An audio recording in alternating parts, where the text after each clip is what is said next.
APC की बात चली थी, तो मेरा तजिया ये था कि ये शहबाज शरीफ और बिलावल की कोशिश है कि किसी तरीके के साथ, क्योंकि पीडीएम में तो पीपल्स पार्टी जा नहीं सकती, लॉस ऑफ फेथ फेस हो जाएगा और ना ही दावत है। तो किसी तरीके से पीडीएम को किसी और नाम से रिवाइव किया जाए, मगर एजेंडा शहबाज शरीफ और बिलावल भुट्टो का हो, मरियम और नवाज शरीफ और मौलाना का एजेंडा ना हो। तो इसलिए एपीसी करके, और उसमें रीजन ये दिया गया कि हम इलेक्ट्रल रिफॉर्म्स के ऊपर चाहेंगे कि सब लोग आए वहाँ, ताकि कोई नॉन कंट्रोवर्शियल सी बात है कि हाँ इलेक्ट्रल रिफॉर्म की तो होनी चाहिए, मगर इसको एपीसी के प्लेटफॉर्म को किया जाए ताकि पीडीएम जो है वो नंबर ना लगा जाए। तो पीडीएम ने तो आगे प्लान किया है ना, जल्द से जुलूस वाला, जुलाई अगस्त। तो इनका ये कोशिश थी कि किसी तरीके के साथ वो थोड़ा सा एजेंडा जो है उसको शिफ्ट करके एपीसी प्लेटफॉर्म पे लाया जाए, मगर अब वहां भी आप देख ही रहे हैं जिस किस्म के प्रॉब्लम्स आने शुरू हो गए। उस एपीसी में अभी आप बता रहे हैं कि मौलाना ने इनकार कर दिया कि वो नहीं जाना चाह रहे, और हो सकता है और भी लोगों ने कहा हो कि it's not a good idea, और वो अभी भी पीडीएम को रिवाइव करके और उसको ही चलाना चाह रहे हो। और जैसे मैंने पहले कहा था, मैं अभी भी वही कहता हूँ, talk talk fight fight. Shahbaz Sharif साहब, आपने करना है कर ले, हम नहीं रोकते। आप कामयाब होंगे, 100 सलाम। अगर कामयाब नहीं होंगे, जूते हमने नहीं खाने, जूते आप ही खाइए। हमने अपना पीडीएम को बरकरार रखना है। हमने, अगर नहीं है पीपल्स पार्टी, ना सही, आप आए या ना आए, डजेंट मैटर। हमारे पास तो मरियम नवाज है और मौलाना है, इनके अलावा हमें एक्चुअली जरूरत किसकी है? स्पीकर्स की जरूरत है, मगर क्राउड पुलर तो यही दो है, मौलाना के लोग आते हैं और मरियम अपने लोग निकालती है। तो अल्लाह खैर से, हम तो चलाएंगे जल्द से जल्द, ताकि वो प्रेशर पॉइंट रहे। अब आप ये कह रहे हैं कि एपीसी भी जो है वो भी अब कोई डेट नहीं दी जा रही, हालांकि पहले ये कहा गया था कि ये 24 को होगी। इसका मतलब है कि वो भी एक इनिशिएटिव जो है, वो गाड़ी जो है ना आके किसी खड्डे में पड़ गई है और वहां से अब धक्का लगा के निकालना पड़ेगा उसको। मेरा पीडीएम की जो गाड़ी है, वो 3 पहिए पे चल तो रही है, मगर रुक नहीं रही। वो रुकती भी है तो इंजन स्टार्ट रहता है, और वो 3 पहियों पे चल रही है। तो इसलिए मैं समझता हूँ कि ये दोनों चीजें साथ साथ चलेंगी। शहबाज शरीफ साहब के इनिशिएटिव्स कभी इधर से कभी उधर से, बिलावल भुट्टो के इनिशिएटिव्स कभी इधर से कभी उधर से, मगर मौलाना मरियम वगैरह ये भरपूर हिमायत नहीं करेंगी।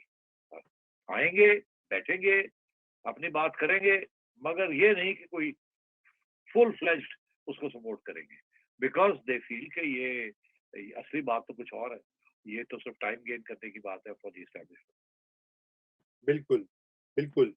टाइम गेन की अच्छा, और ये मैं मज़ीद इसमें ये भी इज़ाफ़ा कर दूँ सेठी साहब कि ये आपने कहा कि पीडीएम को किसी और नाम से रिवाइव किया जाए, तो आपको ये एक फेलियर नहीं लग रहा ऑपोजिशन की पॉलिटिक्स का इन जनरल? मतलब देखिए ना, हम बहुत बात होती है गवर्नमेंट की इनकॉम्पिटेंस की और नाअहली की, या गलत प्लानिंग जो हुई है, पूरी स्क्रिप्ट जो है वो पिट गया है। मगर ये साथ साथ हमारी ऑपोजिशन पार्टीज जो है ये भी they are not up to this game. उनका भी जो जो डिविजन्स हैं, जो उनकी आपस की मतलब माइनर पॉइंट्स पर मेजर पॉइंट्स के ऊपर, they they have been unable to forge a united stand. तो आप इसको कब ये, और ये सियासी पार्टियों का बिल अमूम एक जनरल फेलियर भी तो है। रजा, ये कोई नई बात तो नहीं है ना। जैसे इलेक्शन हुई थी उस वक्त नून लीग ने बिल्कुल कोई कोशिश नहीं की कि इंडिपेंडेंट्स को घेर के और पंजाब में हुकूमत बनाई जाए। हाँ, जब नवाज शरीफ साहब वापस आए थे जस्ट बिफोर द इलेक्शन, तो इनफैक्ट नून लीग की वो क़यादत जो कि सॉफ्ट लाइन लेना चाह रही है एस्टेब्लिशमेंट के साथ, उन्होंने तो लोग भी नहीं निकालने, पूरे निकाले ही नहीं लोग कि जाके खैर मकदम भी सही तरीके से हो। ये तो इल्जाम लगते हैं ना कि नून लीग के अंदर भी इस किस्म के इश्यूज है। तो अब बात यह है कि सबसे बड़ा इशू ये है कि जब एस्टेब्लिशमेंट जो कि बहुत पावरफुल है, जब वो एक साइड पे हो जाती है और आंखें बंद करके हो जाती है और वो कहती है नो अंडर नो सर्कमस्टांस, तो फिर ऑपोजिशन के पास क्या रहता है? क्योंकि सारे रियासत के इदारे जो है ना वो लाइन अप कर जाते हैं आइदर विद एस्टेब्लिशमेंट, और एस्टेब्लिशमेंट के ग्रीन लाइट लेके, तो जो सिटिंग गवर्नमेंट होती है जिसको एस्टेब्लिशमेंट ने बनाया होता है और प्रॉप अप किया होता है। तो अगर ये हाल है तो फिर आप सोचिए, एक प्राइम मिनिस्टर को एक इकामा के ऊपर डिस्क्वालीफाई कर दिया गया। अब ये कैसा सुप्रीम कोर्ट था کیسے وہ چیف جسٹس تھے, کیا ان کے اوپر پریشر تھا یا نہیں تھا جبکہ انہوں نے ایسے فیصلے کیے. یہاں تک کہ بہت سی باتیں ہو رہی ہیں, بہت سی باتیں ہو رہی ہیں. اب کیونکہ وہ چلے گئے ہیں تو باتیں بتانے میں کوئی حرج نہیں ہے, اس میں حقیقت ہے یا نہیں ہے, مگر لگتی بڑی اچھی ہے. لوگ جب سنتے ہیں کہتے ہیں گل ہے کوئی. فار ایگزامپل ایک صاحب کو یہ کہا گیا کہ, یہ کہنے کی بات ہے نا, ایک صاحب کو یہ کہا گیا کہ آپ کو پریزیڈنٹ بنا دیں گے, ان کو چھٹی کرائے نا تو پریزیڈنٹ بنا دیں. ایک صاحب کو کہا گیا کہ جوڈیشری کی جو ایج ہے وہ 68 کر دیں گے تاکہ آپ کو 3 سال مل جائے, اینڈ سو آن. اور آخر پہ آ کے سوری کر دیا, وہ پھر پھنس گئے, they had no way to go. مطلب ہے کہ وہاں بھی تو حالات جو ہیں وہ کوئی چھپے ہوئے نہیں ہیں. ان حالات کے اندر اگر آپ کو میں بنا دوں ایک سیکنڈ کے لیے, مریم تو نہیں بنا سکتا, آپ کو نواز شریف بنا دیتا ہوں میں رضا, تو آپ بتائیں آپ کیا کرتے ہیں؟ ہاں بھائی آپ بتائیں نا کیا کرتے ہیں آپ.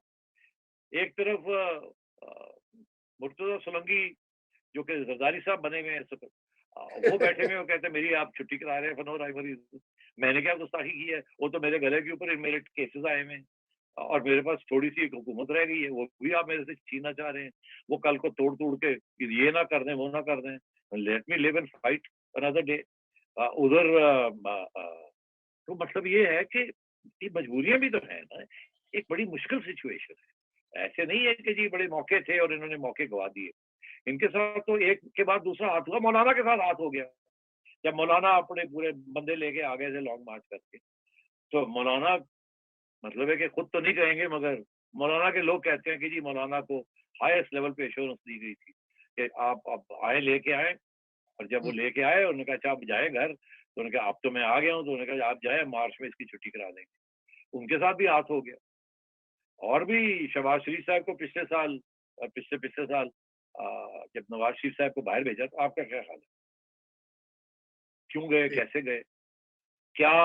تو وہ تو ان کو تو نیوٹرلائز کر دیا گیا, ان کو لاری لپے دے کے ادھر سے ادھر سے نیوٹرلائز کر دیا گیا, گڈ کاپ بیڈ کاپ کر کے ٹائم گیم کر دیا. 2 سال کھینچ گئے اسٹیبلشمنٹ اور عمران خان یہ گیمز کھیل کے. تو وہ جائے کہاں؟ ان کے پاس سپورٹ ہے مگر وہ سپورٹ تو اس وقت نظر آئے گی نا جب الیکشن ہوگی. اور الیکشن ہی اگر وہ رگ ہوگی تو پھر وہ کیسے کریں گے یہ؟ ہاں تو اس لیے میں سمجھتا ہوں کہ ابھی ان کی بڑی مجبوریاں ہیں اور بڑی غنیمت ہے کہ اس کے باوجود ابھی بھی ٹھک ٹھک ٹھک ٹھک ٹھک ٹھک لگے ہوئے ہیں. اور اس کی بیسک وجہ یہ ہے کہ میڈیا بھی جو ہے وہ بھی بڑا اینٹی اسٹیبلشمنٹ ہوا ہے, حالانکہ ڈرتا ہے مگر اینٹی اسٹیبلشمنٹ اندر سے, کیونکہ ان کے ساتھ جو ہوا ہے, اور اینٹی پی ٹی آئی ہے جو ان کے ساتھ ہوا ہے. تو ہمدردیاں جو ہیں وہ اپوزیشن کے ساتھ ہیں. اسی طریقے کے ساتھ عوام کا جو ووٹ ہے وہ بھی اس وقت, عوام کا ووٹ بھی جو ہے وہ بھی نواز شریف صاحب کے ساتھ. بالکل بالکل وہ ہے.